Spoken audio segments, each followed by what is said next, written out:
Welcome to PolyCast, a Civilization podcast focused on game strategy. Dan Q. Makalua. The Mean Team. Mad Jin. With guest co-host Kage Extreme. Pay attention to what you include in the review copy. People love to go digging through files. Don't read me. .txt. Yeah, please Yeah. do not read this. Don't hit the red button. Don't open this .text, it would be amazing. Hello, everybody. My name is Kage Extreme, and this is episode 235, and I'm joined by Dan Q. Hell spells hello. Makalua. WTF spells something.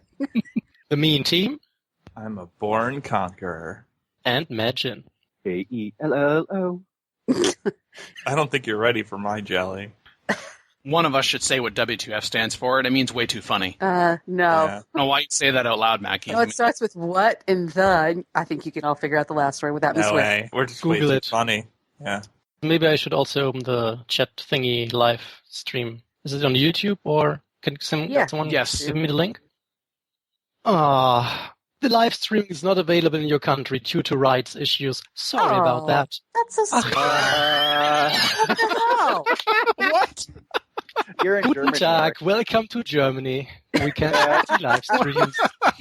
Yeah, YouTube live streams are not allowed in Germany. Why? That is against the Ordnung. We can't allow that. Nein. That is not possible. Actually, I mean, the hilarious thing is that you're able to be on the live stream. You just can't listen to the live stream. Oh my god.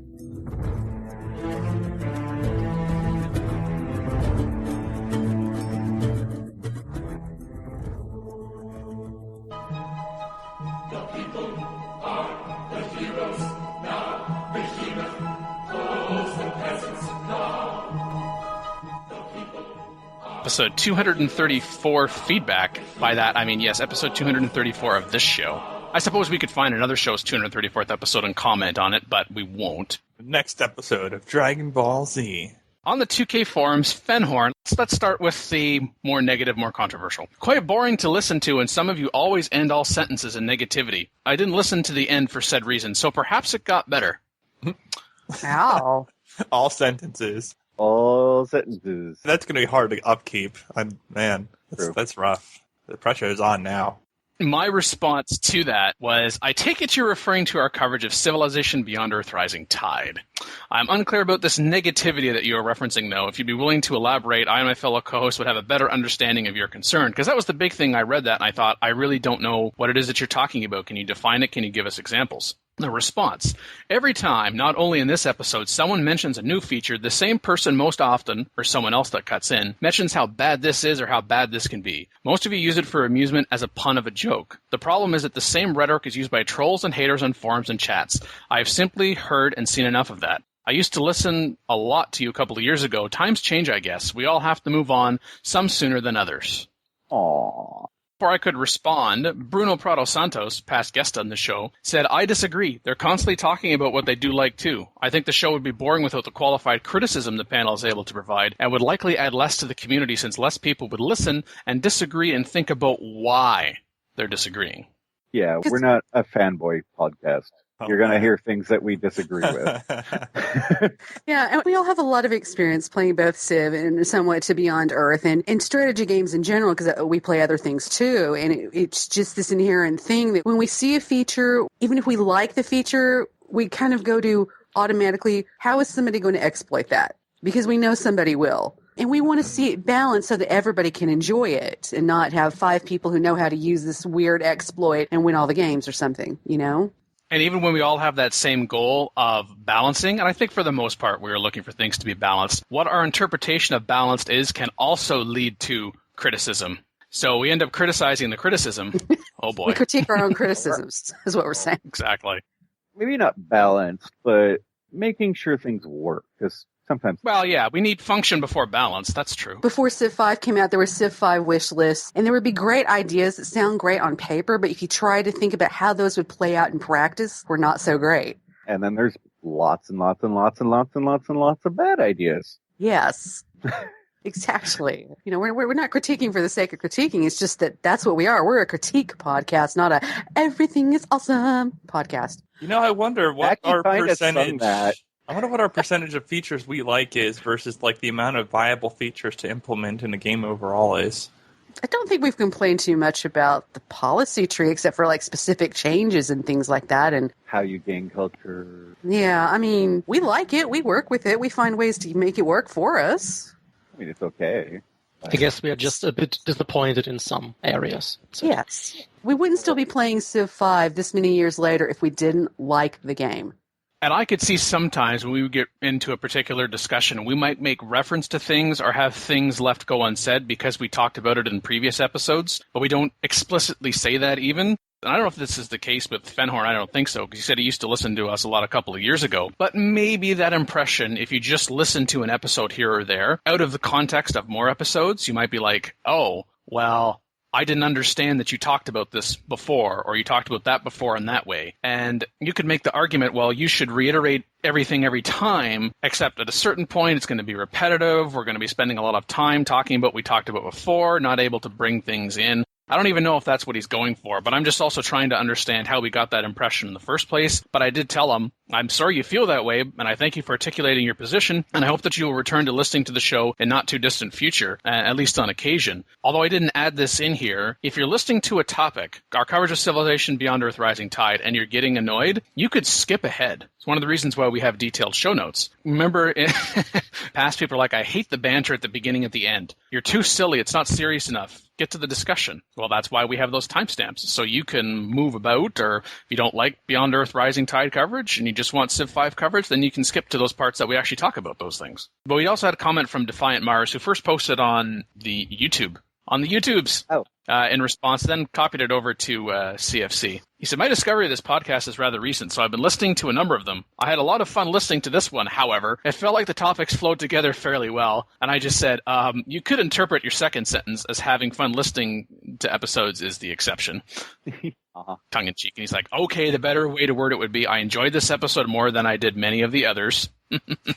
But he went on to say that on the content specifically, I find it appropriate that nearly every comment that was made about improving Civilization V's diplomacy echoes the changes that were being seen developed with Rising Tide. Based on the video information that I've seen about Rising Tide, the praise system discussed sounds like the respect system being introduced. It seemed like the AI will approve or disapprove of various actions based on what traits they have. So I found it amusing to no end that you talked about BE diplomacy in the first half of the podcast, and then basically talked about a potential iteration of the same system. I mean, BE's current pre-Rising Tide system is essentially that of Civ 5, so it makes sense that some of the same issues persist. P.S. Alex must die. And my response to that was, I would say that BE's pre-RT diplomatic system is a fraction of Civ 5's, though much of the latter tends to be luxury resource selling and bartering. It's not yet clear if what is to be introduced in Beyond Earth with Rising Tide goes as far as the praise system proposal, and to what extent trade choices have with diplomatic interaction. That said, there are undoubted parallels, and perhaps the praise system can have some of the impact on what Civbert brings forward diplomacy-wise. And then Defiant Mars essentially said in response, in any case, I'm very excited for the Rising Tide. And so are we, because we're going to be talking a lot more about it, for some reason.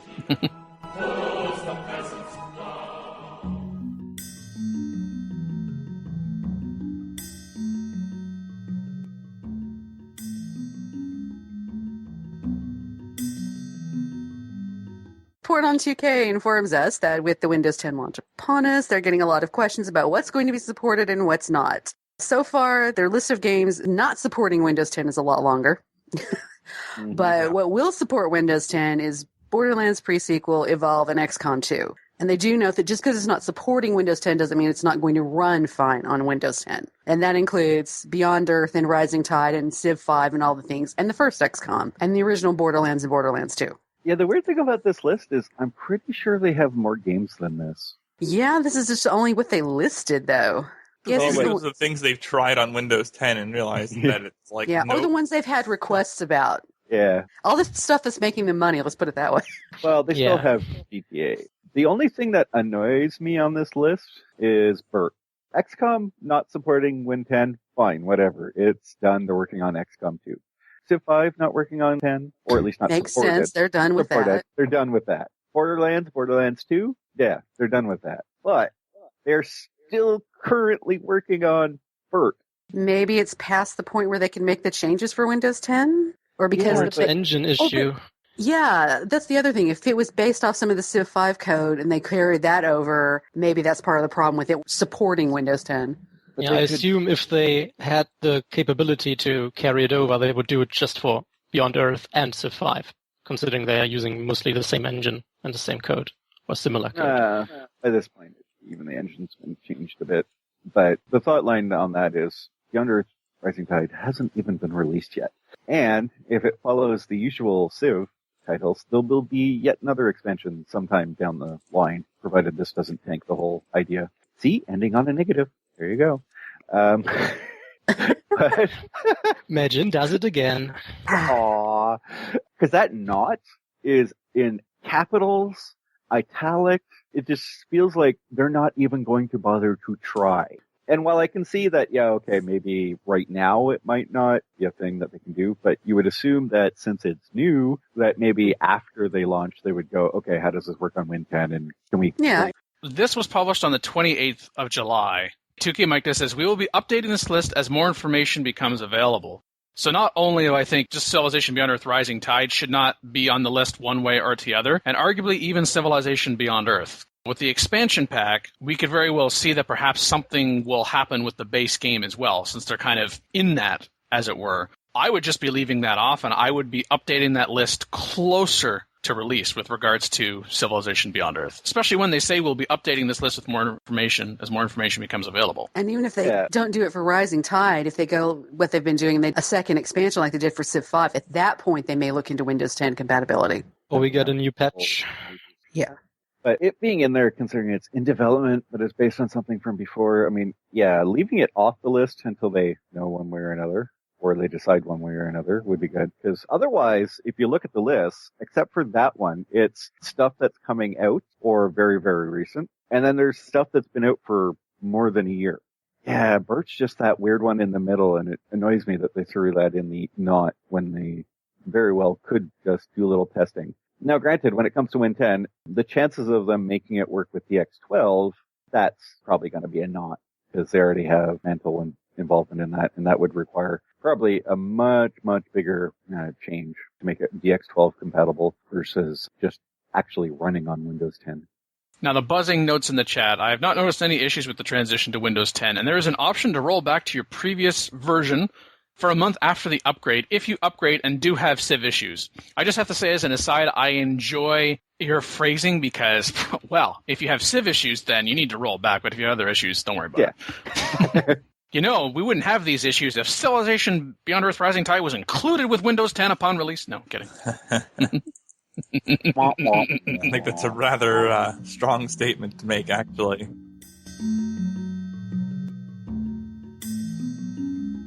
Well, I don't think you'll need Windows 10 support for this one. Brexicon 2015, yes, that's going to be in Baltimore on October 3rd. Some of us will be in attendance. I will not. I will be there.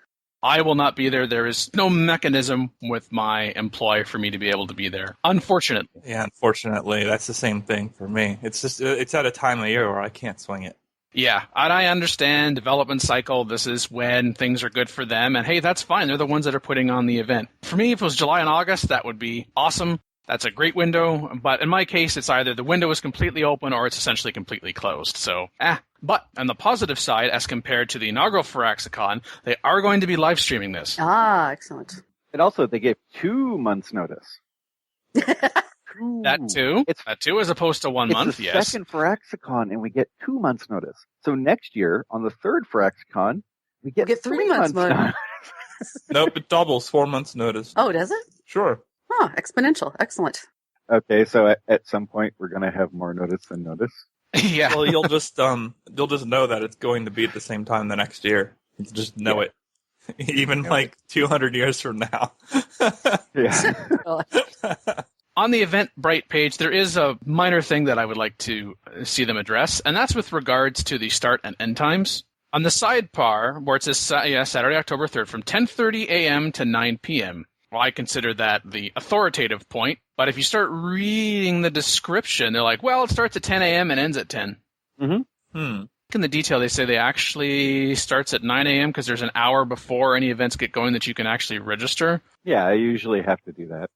10:30 to 9 is probably the honest timeline. Like, if you look at even stuff, professional sports games that are set to start at a time, they actually start like 10, 15 minutes later. So that's probably when everyone's actually going to be there doing stuff that's associated with Firaxis. So I think that's reasonable.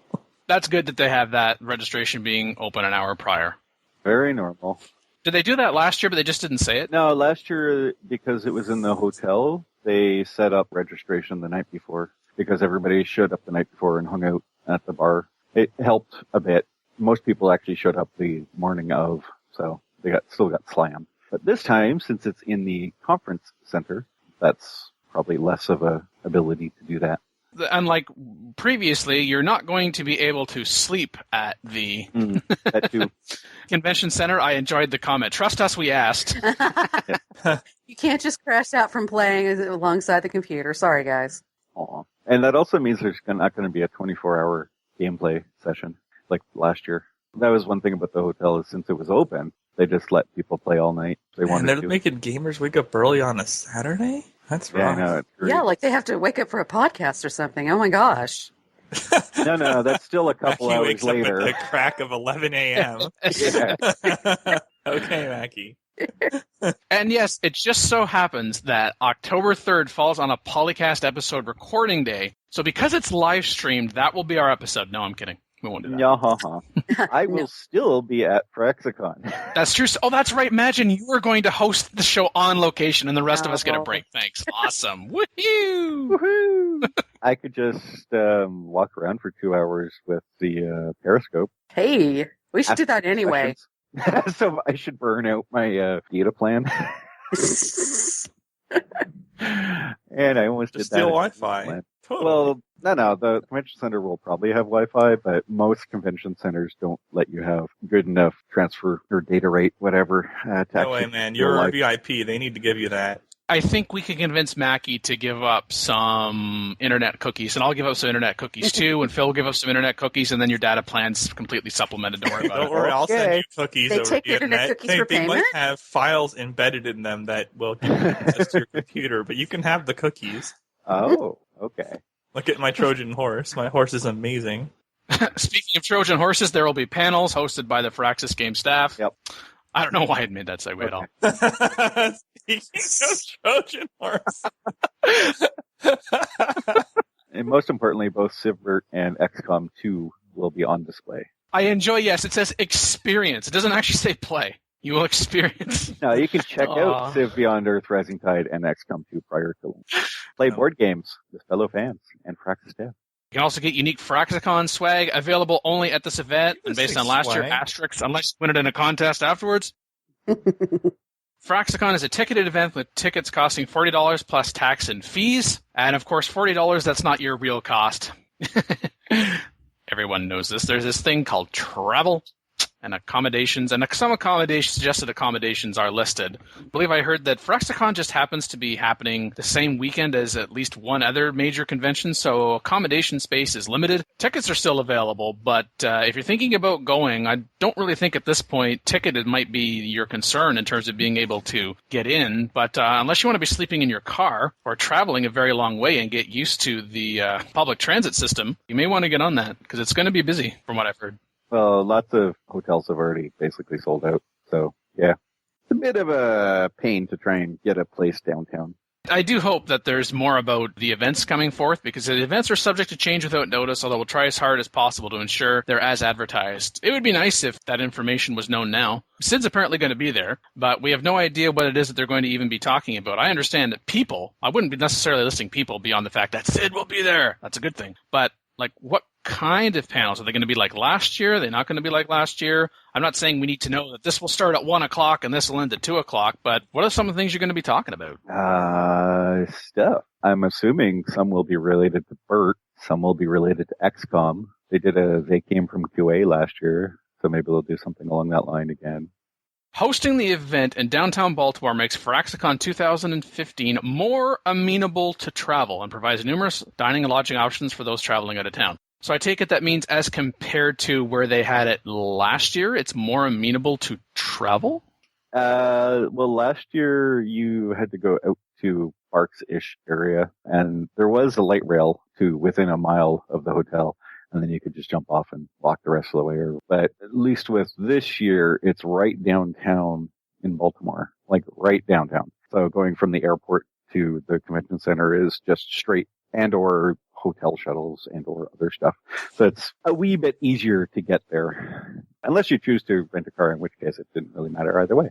But I think one of the primary reasons that it's now in the convention center rather than in the hotel was power.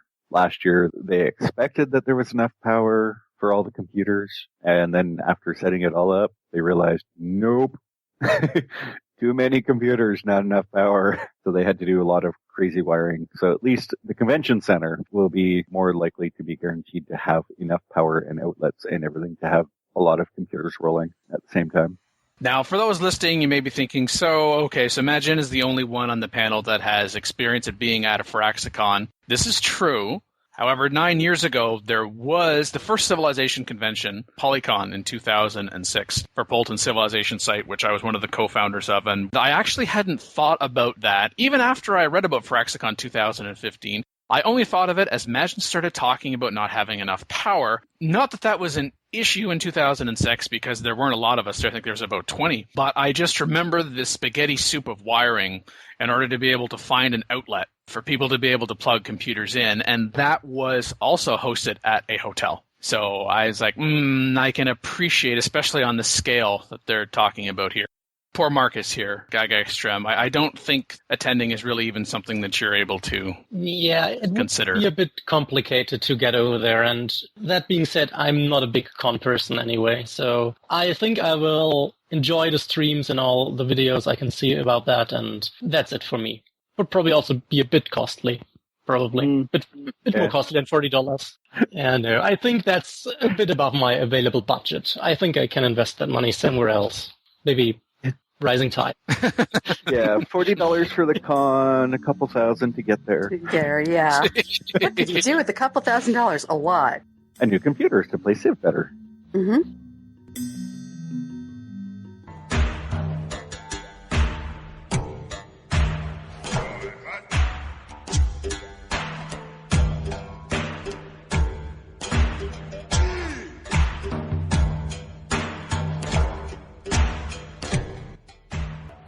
Wero the Great noticed on one of Quill 18's LPs, resources from trade routes is now a thing. So he's rather surprised to see that trade route yielded petroleum and titanium. Is that going to be a regular thing now?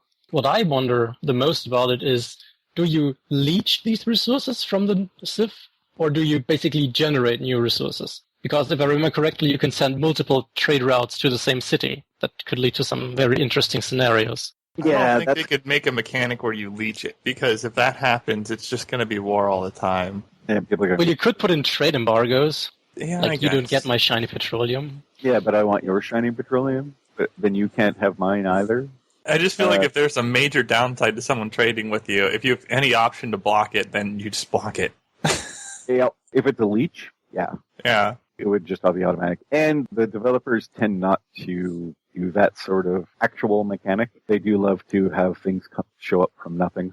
Yeah. Plus, I think the idea was to encourage these trade routes to happen. So, making it in such a way that you would actively discourages it to the point where you're not going to see it very much is probably not the route they'll choose.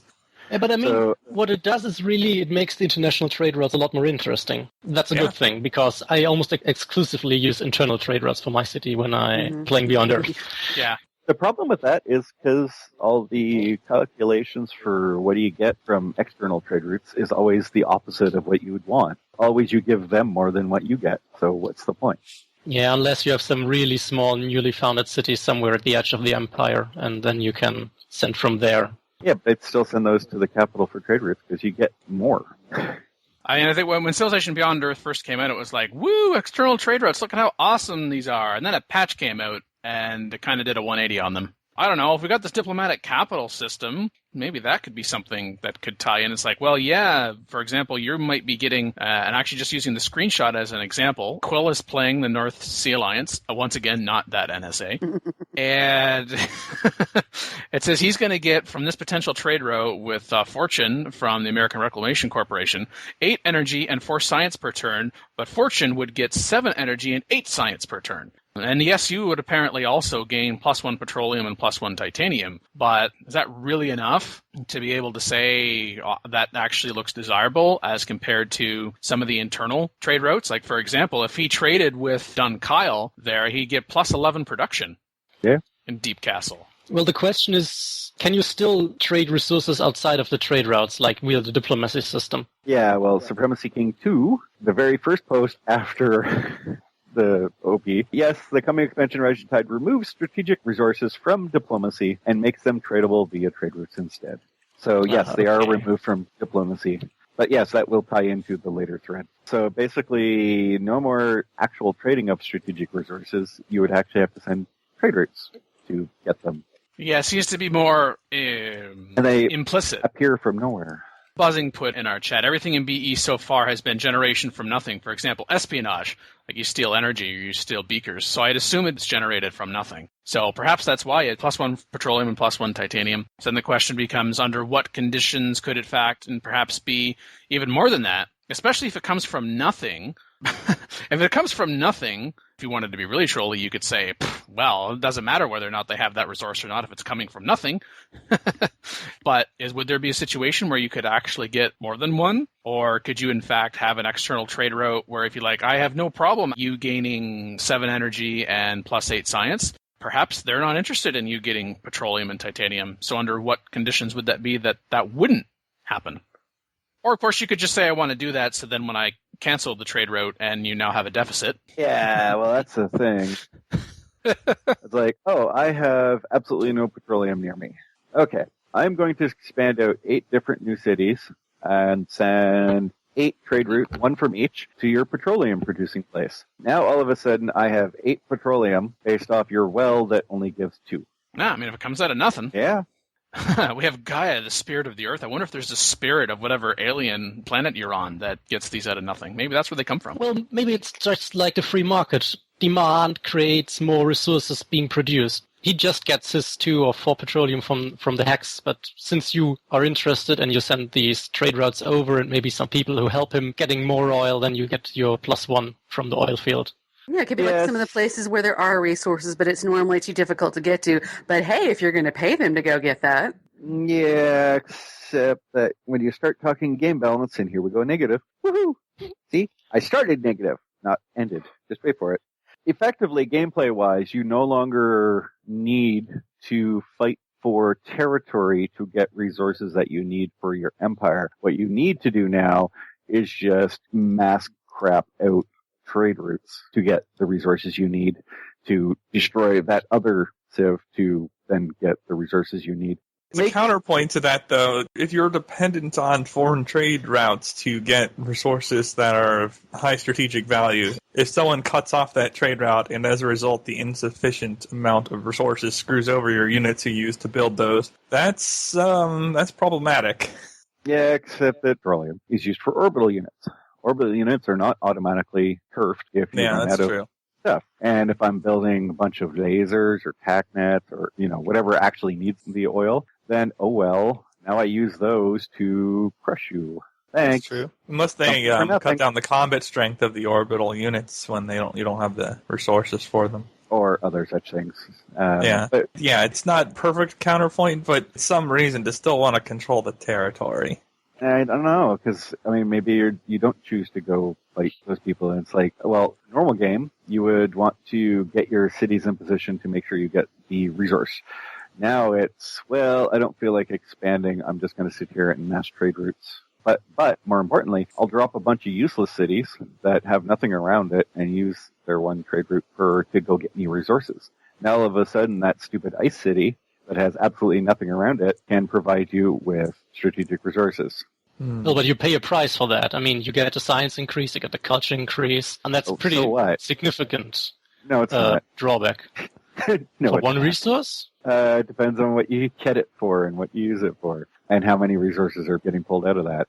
And Well- because it's a crap city, the city is going to generate more science and energy for you than you give.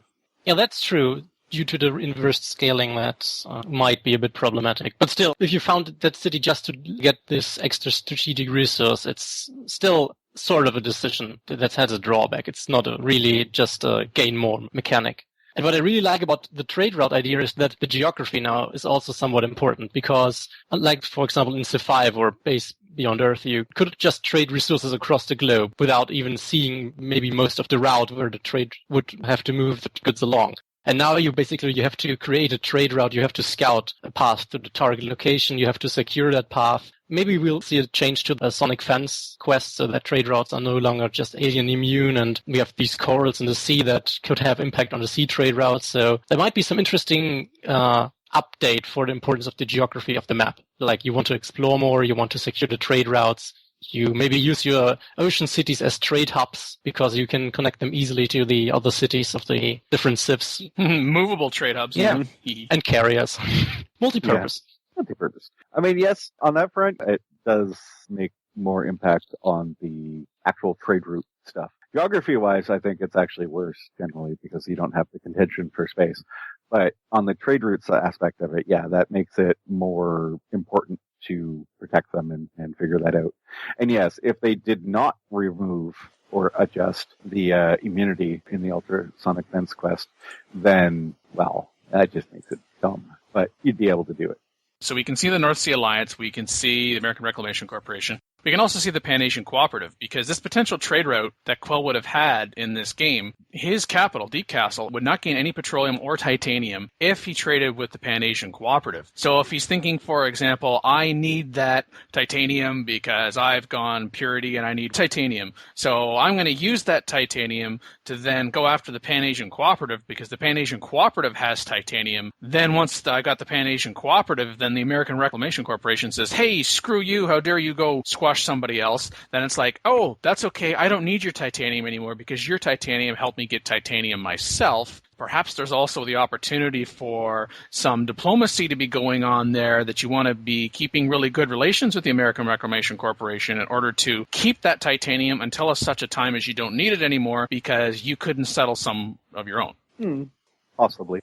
That's a hope. I don't know if it's actually going to work out that in gameplay. Plus, there's also the question of, you'd like to think that perhaps the American Reclamation Corporation at some point might somehow realize, oh, maybe not on the level of, we should stop trading with you for the resource. I think that's maybe asking a little bit too much of the AI, but hey, yeah, we got this trade route with you, but you went and declared on the Pan-Asian Cooperative afterwards, and maybe we're not friends with them, but we've got some early concerns about your warmongering. And then it's like, oh, in other words, am I going to be able to get rid of the Pan-Asian Cooperative or get the Pan-Asian Cooperative cities that have titanium before it gets cut off from the American Reclamation Corporation? I'm trying to look at it as a glass half full as opposed to half empty, but boy, oh boy, I don't know.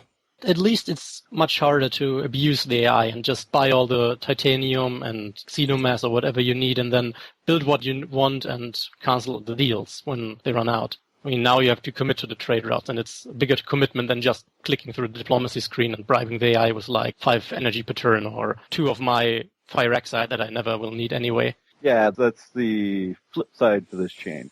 And I'm not sure if people are quite agreed yet on whether or not it's good. I think most people are assuming it's a little better than before. Effectively, yes, if it's no longer part of diplomacy to trade strategic resources, you can no longer generate money from selling off all those resources you don't need and basically using the AI as a bank, which in theory also means the early game slows down a little bit for people who play like that because you can't get a lot of extra cash. So that could be considered a good thing. And see, we did actually finish that on a positives. One of those tactics that was so strong that you would just do it all the time if you wanted to optimize. So I don't have a problem with losing that.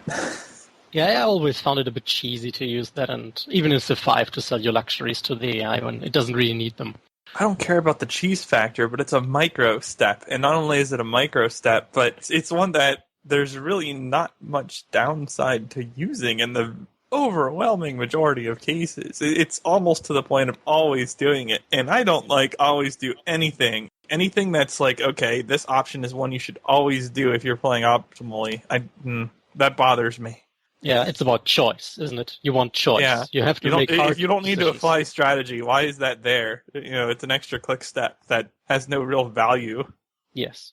We want this happy medium between always doing and never doing. Yes. So you want to feel like you're making an informed decision. Like you don't want it just to be a completely, shot in the dark, because that's not strategy either. Yeah. But at the same time, don't want it to be copy-paste. Yeah, anything that's always never or always usually causes problems. I mean, in the other extreme version, if we just wanted rolls of the dice, I'd go play Risk.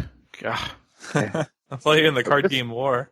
And I'm certain some of our listeners are thinking, gee, you guys are talking about this move of strategic resources to trading from diplomacy in the single-player context. What about multiplayer context? All right, let's talk about the multiplayer context. Trade routes. All right. Well, it'd be like we do right now with Civ 5, where we always trade each other luxuries to help with happiness, and now we'll just be able to trade each other some other stuff to help with happiness. That's co-op MP. On happiness. Yes, in a cooperative context. Well, yes. And, Multiplayer. And I suppose maybe in a competitive context, you might be looking at internal trade routes. Oh, absolutely. Internal trade routes are great. But we're talking external, so yeah. You might get it in collusion dogpile scenarios. If one player is looking sufficiently strong relative to others, I can envision sometimes players who are trying to work against that player essentially allowing trade routes between each other as a way to narrow the gap. Or perhaps if you were on teams in multiplayer as well. Oh, yeah, well, of course, then. But Well, then you'll always be doing it. Yeah. yeah.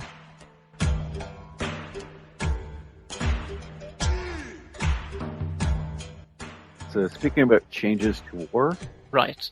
This is not the only change that we have seen. The user Carl0413 noticed that the Firaxis team has introduced another new mechanic into diplomacy and the good old military conquest, the war score mechanic. Why does this sound familiar? Where have I heard this before? We talked about this very briefly on the last episode, yes. And I may or may not have 3,000 hours in the game with war score. Is it paradox related? Yeah, maybe. Might be. Oh, right, Victoria too. Here I was thinking it was Crusader Kings. Not EU4. No, like every game. Well, I guess since EU4 had to steal the tall versus wide thing, Firaxis had to try and steal something back. Mm. And I think they got the better of the deal here because tall versus wide is garbage. Garbage. Seriously, tall versus wide in EU4 is an idiotic concept. Okay, Yes. so that was our negative. Let's talk about the positive. At least now we're going to know exactly where we stand. I think it depends on how it's tuned. Like, there's nothing fundamentally wrong with a war score concept. But if you're really trashing somebody, then you could just kill them completely. So does this become useful, or do you just take what you want physically, as in you wreck them for their cities and then make them give you some money and resources, or do you just kill them outright? I don't know. Whenever I see the word score and Civ together, I do have this knee-jerk reaction that may not necessarily be positive. It has the word war next to it, so it's probably better than the usual score. Yeah. The concept is, if you've never heard of it, both sides get points during the war. I'm guessing killing units and taking cities count as points. Depending on the differential between those two, you get the ability to command stuff for peace. How well that's tuned is going to be very important. Because before, you could sit there and kill 100 AI units and they're like, nope, no peace, ever. Whereas if you actually have this sort of mechanic, you could wipe out their army 50 times and then they'd have to actually sort of make peace because it's clearly one-sided and clearly they could fail. force it on you in theory. Yeah, that too. But, it does bring back some thoughts along the lines of, okay, what if I just sit here and let the deity AI shred its forces on my military over and over again until I've killed like 50 units, and then I can take everything but their capital or something. Yeah. So you can go off the deep end in both directions. You could make it a worthless mechanic where in practice it's not applied at all. Or you could make it the overwhelming dominant factor at war and just take everyone's cities using war score. Yeah, well, the problem with the mechanic inherited from Civ 5 was that if you did not have units surrounding an AI city, it wouldn't think it was threatened. But if you took that city, it would really not think it's not threatened. Yeah. And it constantly like, well, that's not my city anymore, so I don't know what you're talking about. At least with this concept, possibly, if you take the city, it will be part of the war score, and they'll be like, oh, that actually is important that I lost cities. Yeah. But what I'm hoping is, even if you do have okay, we're fighting out in the middle, I kill, say, 50 of your units because you just refuse to shut up. I don't even threaten your city. I'm not even in your zone. You shouldn't be able to start asking for a ton of cities. Like, there should be some basis in that mechanic that if you are taking cities, then maybe you can take more versus just, oh, I killed a lot of units. So that basically just means that I can force peace and maybe get some energy or other stuff off you. And maybe even one city at most, if it's a small one.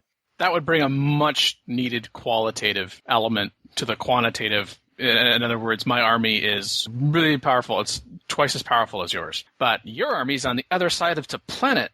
So are you really threatening me just beyond words?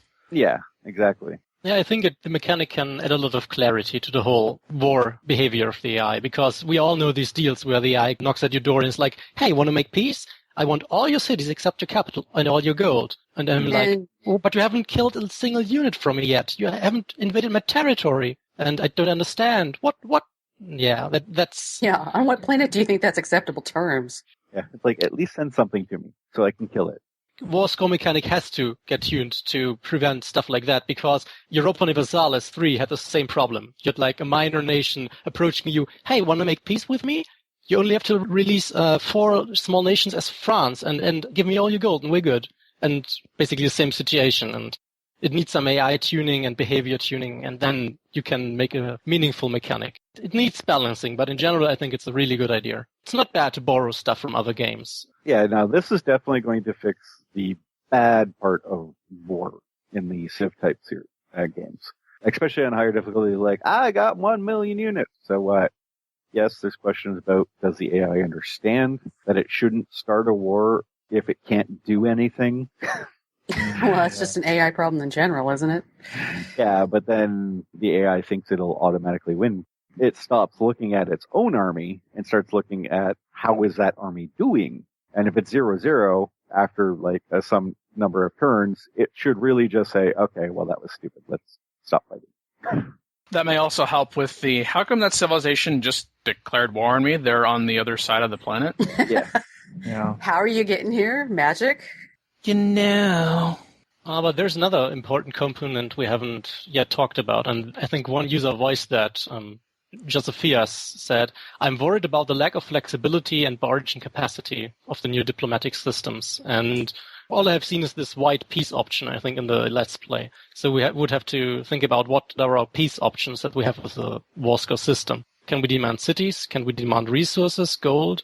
I think it's also important what we can select as our peace options to make use of the war score. I guess. I don't think that's such a big concern, though, because at the end of the day, you can just take all their cities still. So, I mean, what are they restricting? I mean, if they're restricting you from demanding money or resources, then yeah, it's a problem, but I don't anticipate that being the case. I don't see that as a big potential issue at all. Now, the tuning of it, yes, I mean, if you make it pointless, then that's not good, but in terms of demand flexibility, and there's very little now anyway. So, like, I don't see that being constrained in a material fashion. I can kind of understand where that comment is coming from, though. I'm thinking more in the context of Civilization 5, which, of course, Civilization Beyond Earth, at least vanilla, took a lot from, or in some cases took away from, where you'd be in a peace treaty situation, and you're trying to give something, and I wish I could remember, maybe someone could remember for me, but it says, oh, sorry, you can't actually include that as part of peace terms. You would have to then get peace and then have a separate deal for that particular thing. Oh, what was that? Yeah, what was that? Trying to remember. Open borders? I don't think it's open borders I'm thinking of specifically, but it's kind of one of those things where why do I have to have peace first and then enter into a separate agreement for it? Yeah. I think it's fair to say, what are we going to be able to select with regards to war score? Maybe it was a research agreement. We demand a research agreement for peace. Yeah. Well, that would actually get me to wage war. If that's possible. I mean, it could work. Like, It You just stop it. sounds silly. It does I'm sound gonna silly, beat you but- down so you research with me. Come here. possible. I don't know. I was kind of thinking more in the perspective of like, I'm going to frickin' lose this war if I don't do something. I don't want them to take my city. So here, how about we get a research agreement because you're going to be better off with it than me in the sense of the research agreement, but I still stay alive. Thank you. Oh, like a one-sided one? That's not a bad idea, actually. Yes. Like, I could I'll work. give you research to not kill me. Yeah, Well, again, you're like you could extorting probably use science. that. It's like extorting gold. You're extorting Yeah. beakers. Mm-hmm. But can't you already do that in Beyond Earth? I mean, beakers are tradable via diplomacy, so you can demand them in a peace offer, can't you? I guess it depends on what they do. If they are removing most of the trading system, then that will be a big question here. Can't barter anymore, which we'll get to in the next topic, but the cell seems to be connected anyways. Can you make peace? Because the peace screen was the same as the barter screen. And if you're not bartering, does that mean that they also changed the peace deals? Like your war score determines what you get and it just tells you? Because that would be stupid. Yeah, and I think that was the concern in the post I quoted, because we might be restricted in diplomacy by the war score system, because we haven't seen anything except for the white peace yet. Yeah, because he goes on to say, like, it feels like a replacement for a more flashy but less deep system. It feels like if I ask a plumber to fix the piping on my house to avoid leaks and he removes it fully and changes it to a top-notch hermetically closed water tank in the garage with equally most modern hermetically closed buckets to carry the water to the kitchen or the bathroom, yes, the leaks are gone, but the system I wanted to correct too is also gone. Yeah. So is it one step forward, two steps back? Maybe. We don't know if the mechanic is finished yet or not. Probably not, but at the same time, a little more information would be helpful to have an idea of what can and cannot be included. It's true. Although if it's not fleshed out yet on their end, then giving us a lot of information would probably be counterproductive because it's not finalized, and then there'd be expectations about it that would not be consistent with what comes out. So I can understand not going into too much detail until it's more solid. Just war and peace deals right now, and in Civ games prior for a while, have been sufficiently lackluster in my mind that you'd have to botch this pretty badly to make it much worse. Yeah. It's not like it's such a huge detriment to gameplay that it makes Civ fun to play, but as a mechanic, it can be improved so much, and it's not at such a state where it's so strong already that I feel like they're more likely than not to improve it in this case. It's just every instance of the war score mechanic we've seen, Gaga was saying, it's white peace. We're not seeing examples of what we are going to be able to trade, as opposed to not. Like, there's just no information there, so now it's completely in a vacuum, and it's just wild speculation. Well, certainly they must have an idea of something, maybe not everything that you can get in a peace deal, but something to help us fill in some of these blanks. Well, keeping in mind that people have been using, alpha or beta builds, so it could be that the AI's war score peace treaty thresholds are set too high, and then white peace is too much. That could just be a pure balance number thing. Yeah, that might be the case, right? I mean, you would have to teach the AI how to use the system anyway, so if that's not done properly yet, there's no reason to add these items to the negotiation table anyway. Civ 5, the way the peace deals went, they had set levels, and once you get up to a certain level, you get some stuff. But the AI doesn't know how to negotiate. You might be able to start getting cities in peace deals, and it'll say, okay, you can have these cities. But maybe you want all their resources and other stuff, put those in with a couple less cities, and then you say, how about this? And it's like, no, you can only have all these cities. So Yeah, I remember such a situation. Improving that by deleting it and replacing it with a war score mechanic seems like not a bad concept. Yeah, it might be easier for the AI to understand by giving things a numerical value. Yeah. So you can buy this much stuff in a peace deal, and the cities are worth a big amount, and these other things you want are worth a smaller amount. You can get a bunch of those small things as opposed to taking the cities. And it will understand that is an equivalent. Math is easier if things are itemized. Yes. See, we're being positive. I don't care about being positive. I'm an evil troll. You're positive about being an evil troll, then? Very well. Now, of course, the weighting of those numbers, I'm sure, will cause all sorts of consternation.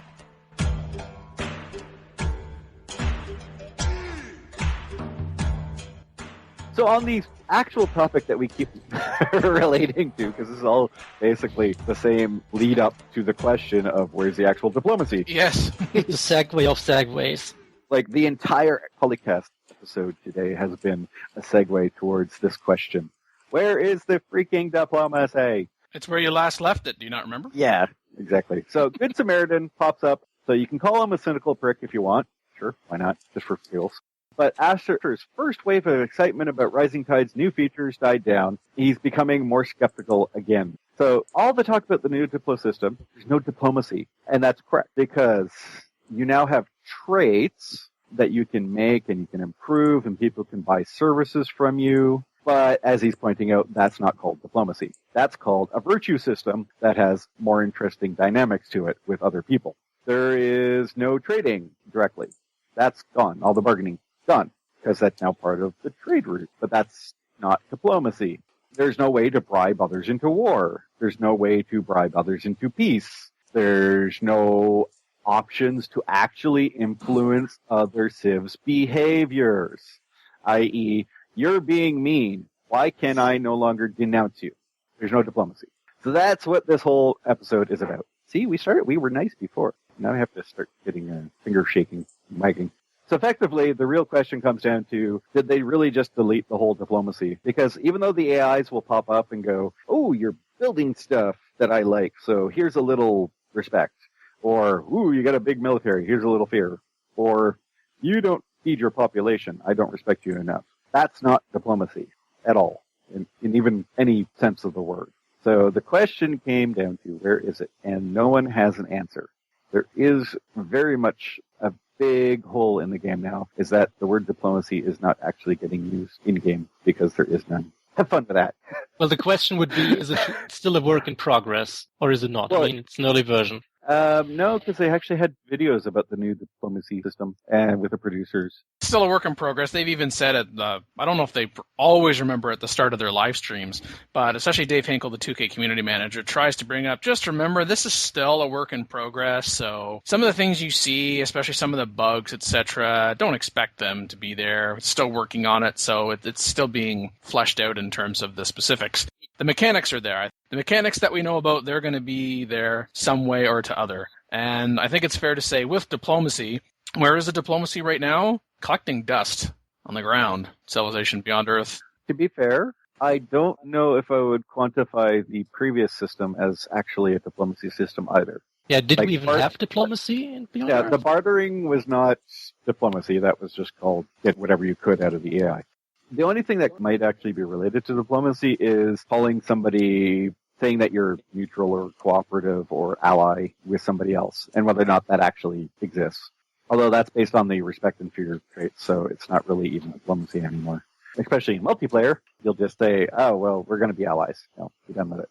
I don't respect you and I don't fear you, but I want your stuff, so shut up. I think what we have seen is more like we have the diplomatic relation levels. Not really diplomacy behind it, except for the services. Yeah, and this is a callback to the last episode, which Dan talked about, which was when we talked about all those different ways to possibly make a diplomacy system happen. That's closer to a diplomacy system than what we see right now. And I don't think Civ 5 really had one either, per se. But the ability to not just influence other Civs' behaviors, to actually work with other Civs. Or be more focused on saying, well, I don't like the fact that you just nuked out Shaka. But it involved using nukes. But maybe somebody doesn't like nukes. And then you say very specifically, I don't like you using nukes. That's wrong. Yeah, well, then you nuke them. And okay. Diplomacy. I got you. Well, I was about to say I would actually like to see it that when other civs do influence my behavior, like an AI would influence my behavior beyond just, oh, you don't like newts, so therefore I'm going to modify my behavior and get rid of you. Yeah, no, but actual behavioral modification. So say, please stop settling towards me. Even just saying that, does that exist anymore? And if it does, if they can say it, so should we be able to. Well, yes, that's called actually implementing a diplomacy system. That's actually called implementing it. But yeah, there's nothing more annoying than these AIs popping up on turn 3. Please stop settling near my cities. I just landed my space capital here. What do you want from me? What do you want from me? Yes. Well, you did settle near them, didn't you? We couldn't see you down there. Broadcast a better signal next time. Oh my gosh. Seriously. If you forward settle them and they say, hey, stop doing that, and then all of a sudden you forward settle again, wouldn't that drop their respect and make it harder to be friendly with them? But ideally, that doesn't exist at the moment that we can tell. And so if all those diplomatic stuff doesn't exist and the AI is, say, popping up saying, oh, I like your food output, and that's the thing that modifies respect or fear is just random stat-based stuff where you don't actually have to do anything, then it basically makes single-player diplomacy exactly like multiplayer free-for-all diplomacy, i.e. there is none. You're not generating enough food and hammers. Yeah, seriously. So I'm going to kill you because I know you're weak. But there's your MP diplomacy. Yep.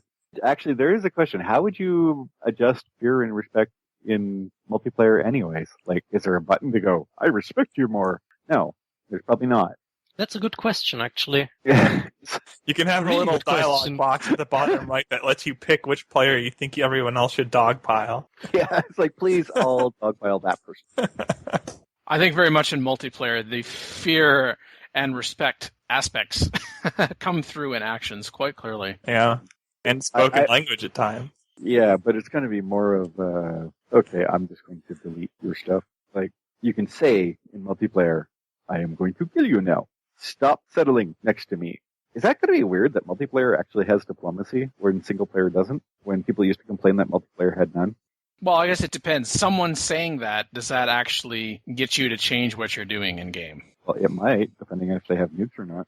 It might, but it's true because it's been done that way. It's changing gameplay, but it's not, strictly speaking, represented in gameplay. Well, yeah, it's all meta diplomacy. Yeah. Or backdoor diplomacy.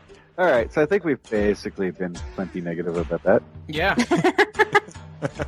Well, I hope that covers our negativity for the day. We're like you just keep harping on.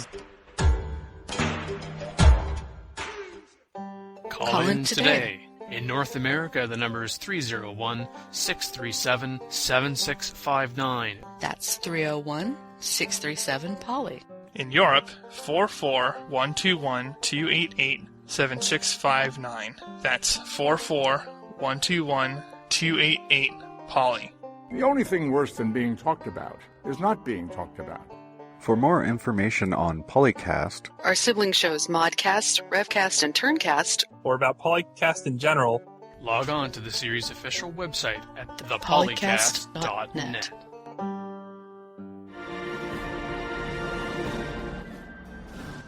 So we should get out of here on a high note is what you're saying? Oh, you want to get high? Okay. Oh no, she was advocating singing earlier, so perhaps she meant it that way. She's so high above me. Oh, that is a high note. I don't want to try to sing that crap. No way. I don't want to hear you guys try to sing that. Ow, ow, ow, my ears already, just thinking about it. I mean, you could deliberately lower it an octave, but then it just sounds weird. Footloose and fancy free. And it, Mackie, and it. Yes. This has been episode 2. The sing-off. Shush! Look, a footloose and fancy free. That's appropriate for the clothing. Come on. Oh, you footloose. Yes, what's going to get loose into your rear? Okay. Hello. Hello? Are you there? Hey. Oh, hi. Listen. Over. This has been episode 235 of PolyCast. I'm joined by the usual crew of crazies, including Dan Q. Retroactively perfect. The Mian team. It's mostly just my armies that are loose. Mad Jin. OLLEJ. And our guest, Gaga Extreme. I prepared exclusive Xenoswarms this morning. Ooh, Xenoswarms. Best kind. It was fun. And if you want me back, I'm ready. Just give me a call, and I'll be there whenever you need me. I'll be there. No. Sorry, I didn't even know that song. That's just it. That's just it. You just don't know it's a prompt with these guys. Literally everything is a prompt at this point. Yeah, give or take, but close enough. Trigger warning. Oh, Mackie size, sweet. Perfect.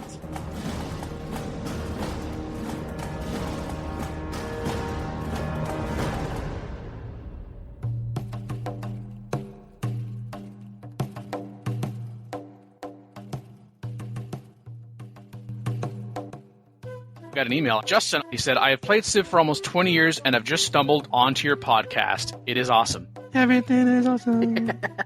Mackie started it. Michelle. She did. Mackie has authorized all singing today. Because I haven't had enough caffeine yet to realize what I was doing. What's it? It's so good. Okay, no. We have been adequately negative. Can we end on a positive note? Well, I like how Mackie, her brain just went there. That's great. Around here, you're surprised my brain went there.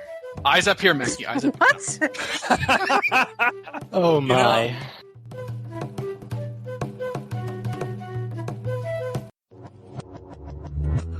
Record date August 8th, 2015. Civilization 4, 5, and Beyond Earth sound clips copyright Take-Two Interactive.